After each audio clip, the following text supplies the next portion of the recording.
4월 17일 말씀 묵상하겠습니다. 함께 기도하겠습니다. 하나님 감사합니다. 하나님 말씀하실 때에 즉각적으로 순종하는 지혜를 주시옵소서. 하나님 말씀 앞에서 우리의 마음이 완고해져서 불순종함으로 우리 자신을 파괴하고 우리 자신에게 고통을 가하는 어리석은 선택을 하지 않게 하여 주시옵소서. 예수님 이름으로 기도했습니다. 아멘. 오늘의 말씀은 출애굽기 7장 8절에서 7장 25절까지의 말씀입니다. 말씀을 함께 살펴보시기 전에 개인적으로 말씀을 꼭 읽으시고 묵상하는 시간 가지시기 바랍니다. 7장 8절입니다. 여호와께서 모세와 아론에게 말씀하여 이르시되 바로가 너희에게 이르기를 너희는 이적을 보이라 하거든 너는 아론에게 말하기를 너의 지팡이를 들어서 바로 앞에 던지라 하라. 그것이 뱀이 되리라. 모세와 아론이 바로에게 가서 여호와께 명령하신 대로 행하여 아론이 바로와 그의 신하 앞에 지팡이를 던지니 뱀이 된지라 라는 말씀으로 시작하고 있습니다. 여호와 하나님께서는 모세와 아론에게 이제 바로에게 가서 이적을 보이라고 말씀하십니다. 그 이적은 바로 지팡이를 들어 바로 앞에 던지는 것이었죠. 그러면 그 지팡이가 뱀이 될 것이다 라고 말씀하고 있습니다. 모세와 아론은 하나님 여호와 하나님의 말씀을 듣고 바로에게 갑니다. 그리고 여호와께서 명령하신 대로 행하여 라고 말씀하고 있습니다. 자신의 생각대로가 아니라 자신의 감정대로가 아니라 바로 여호와 하나님께서 말씀하신 대로 그대로 순종하는 믿음을 보여주고 있습니다. 그러자 하나님이 이미 모세에게 보여주신 대로 또한 하나님께서 말씀하신 대로 그 지팡이는 바로와 그의 신하 앞에서 지팡이가 뱀이 되었습니다. 그러자 바로도 가만히 있지 않았습니다. 바로도 그 현인들과 마술사들을 불렀습니다. 그런데 이 바로의 현인들과 마술사들도요, 각 사람들이 지팡이를 던진 거예요. 그러자 어떤 일이 일어납니까? 뱀이 되었습니다. 그리고 나서 아론의 지팡이가 그들의 지팡이를 삼켰다라고 말씀하고 있습니다. 여러분, 바로의 현인과 마술사들의 지팡이도 뱀이 된 거예요. 마치 이들은요, 이렇게 이야기하는 것 같습니다. 하나님께서 지팡이를 뱀으로 만들었냐? 우리도 할 수 있다 라고 하나님께서 보이신 이적을 그대로 믿고 순종하지 아니하고 오히려 우리도 하나님 못지않은 능력이 있다라고 스스로의 능력을 의지해서 지팡이를 뱀으로 만든 것이죠.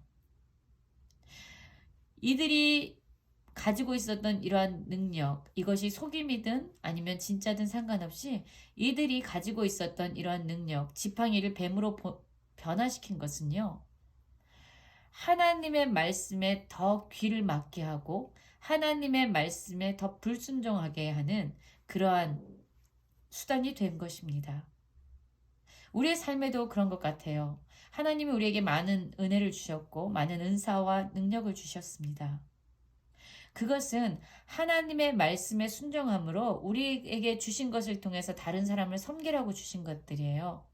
그런데 우리는 종종 때때로 우리에게 주신 것을 통해서 우리가 얼마나 하나님보다 더 잘난 사람들인지, 얼마나 사람들에게 영광받게 합당한 존재인지 스스로를 높이느라고 우리에게 주신 능력과 도구를 사용할 때가 많습니다. 그래서 하나님께서 은혜로 주신 그러한 것들을 오히려 우리 자신을 파괴하고 하나님의 말씀에 불순종하는 도구로 사용할 때가 많습니다. 바로 역시 그랬던 거죠. 바로는 그의 현인들과 마술사가 지팡이를 뱀으로 변화시키는 것을 보자 마음이 더욱 완악해졌다라고 이야기합니다. 마음이 완악해져서 그들의 말을 듣지 아니하였다라고 이야기합니다. 그렇죠. 그들이 가지고 있는 재능과 능력이 오히려 그들로부터 하나님의 말씀에 귀를 막게 한 것입니다. 분명히 아론의 지팡이가 그들의 지팡이를 삼켰다라고 이야기하고 있어요. 하나님의 권능이 그들의 권능보다 바로의 권능보다 훨씬 위대하고 크심을 보고 있었지만 그것이 그들에게는 중요한 것이 아니었습니다. 하나님이 보여주는 능력, 이적, 나도 할 수 있지 라는 오만함에 사로잡혔던 거죠. 하나님의 말씀대로 바로의 마음은 완강해졌고 오히려 이스라엘 백성을 보내기를 거절했다라고 이야기합니다. 그런데 하나님은 여기서 멈추시지 않습니다. 모세에게 다시금 명령을 하십니다. 아침에 너는 바로에게 가라. 보라, 그가 물 있는 곳으로 나오리니 너는 나일 강가에 서서 그를 맞으며 그 뱀되었던 지팡이를 손에 잡고 그에게 이르기를 히브리 사람의 하나님 여호와께서 나를 왕에게 이르시되 내 백성을 보내라. 그러면 그들이 광야에서 나를 섬길 것이라 하였으나 이렇게 말하고 있죠. 하나님은 마음이 완악해서 하나님의 말씀에 지속적으로 불순종하고 있는 이 바로에게 끊임없이 모세와 아론을 보내십니다. 그리고 하나님의 백성, 이스라엘 백성을 보내라고 이야기하고 계시죠. 그들로 하여금 광야에서, 이 광야는 어떤 곳입니까? 어느 누구 의지할 수 없는 곳이에요. 낮에는 너무나도 뜨겁고 밤에는 추운 곳입니다. 반드시 하나님의 돌보심의 은혜, 하나님의 공급하시는 은혜가 부어져야만 견딜 수 있는 것이죠. 이곳에서 하나님은 이스라엘 백성이 하나님을 예배하고 섬기는 그러한 하나님 백성으로 세워 가시겠다라고 이야기하고 계십니다. 그러나 바로는 그 말씀을 듣지 않습니다. 여호와가 이같이 이르노니 내가 이로 말미암아 나를 여호와인 줄 알리라. 볼지어다 내가 내 손의 지팡이로 나일강을 치면 그것이 피로 변하고 라고 말씀하고 있지요. 하나님께서는 하나님의 말씀에 불순종하고 있는 바로와 이 애굽 땅에 지속적으로 그들이 섬기고 있었던 우상을 상징하는 모든 것들을 철저하게 심판하십니다. 그럼으로써 하나님께서는 이제 앞으로 열 재앙을 내리실 건데요. 이것을 통해서 그들에게 보여주시는 것이 있어요. 바로 애굽 사람들도 이스라엘 백성들이 섬기는 여호와 하나님만이 진정한 만왕의 왕이 되심을, 온 세상을 창조하시고 다스리시는 분이라는 것을 알게 하고 보게 하는 것이 바로 하나님의 목적이셨습니다. 우리의 삶도 마찬가지입니다.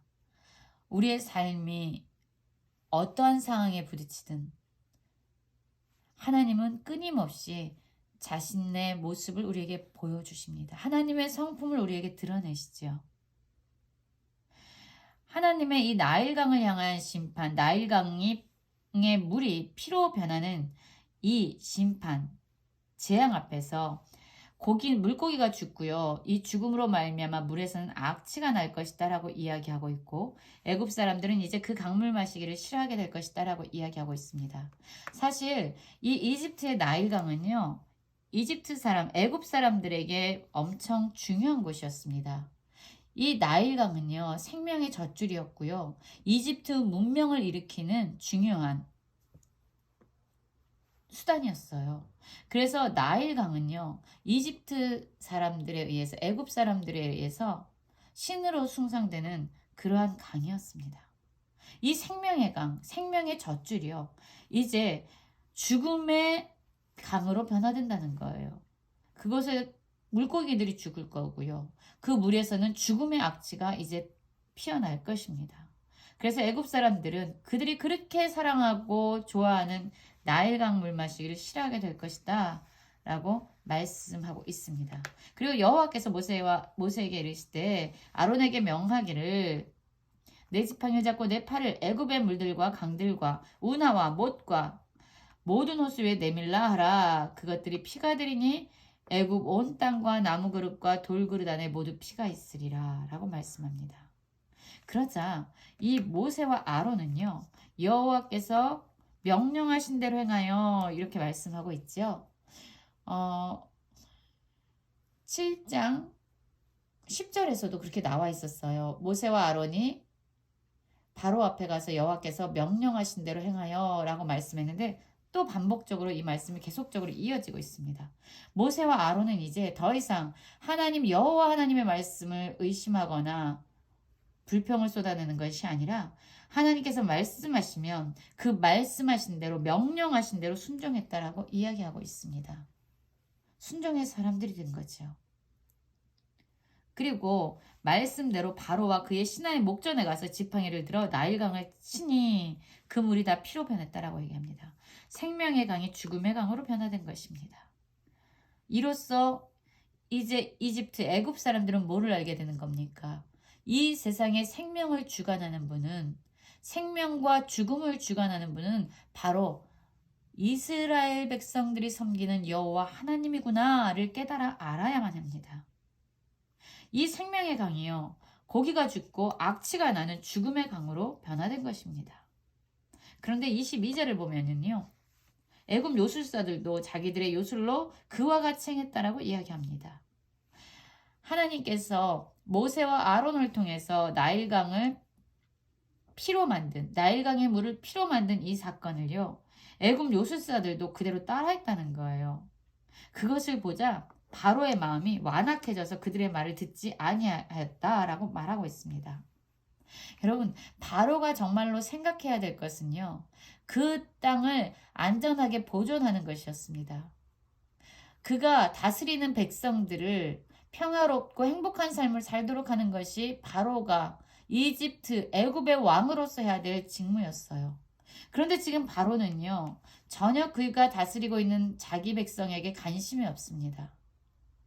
하나님의 말씀에 불순종하면 할수록, 또한 하나님이 이들에게 보여주시는 그런 재앙들을 따라하면 할수록 바로의 마음은요, 더 높아진 거예요. 나도 하나님이 보여주는 그 이적, 그거 우리도 행할 수 있지. 그게 뭐 대수야?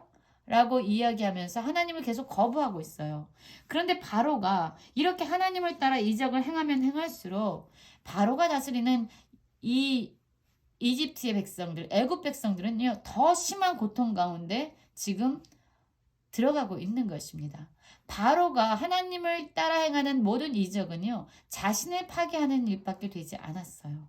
바로는요, 하나님의 말씀에 순종함으로 자신의 생명을 구하고 그가 다스리는 이집트 백성들을 지켜줘야만 했습니다. 그러나 그가 하나님의 말씀에 불순종하면 할수록 바로가 다스리는 애굽의 백성들은 더 심한 고통으로 힘겨워했고, 또한 그 땅은 재앙의 땅, 저주의 땅으로 변하고 있는 것입니다. 결국 애굽 사람들은 나일 강물을 마실 수 없기 때문에 나일 강가를 두루 파서 마실 물을 구하는 그러한 처참한 상황 가운데 빠지게 됩니다. 우리의 삶은 어떻습니까? 모세와 아론과 같이 하나님 말씀하시면 즉각적으로 행하면서 순종하는 모습을 보이고 있습니까? 아니면 내가 가지고 있는 능력, 내가 가지고 있는 지혜를 의지해서 오히려 하나님을 대적하고 마음을 완악하게 하는, 그래서 스스로를 파괴하고 내가 속한 공동체를 힘들게 하고 어렵게 하는 그런 바로의 어리석은 선택을 하고 있지는 않습니까? 모두 모세와 아론과 같이 하나님의 말씀에 즉각적으로 순종하는 모든 성도님들이 되시기를 간절히 기도합니다.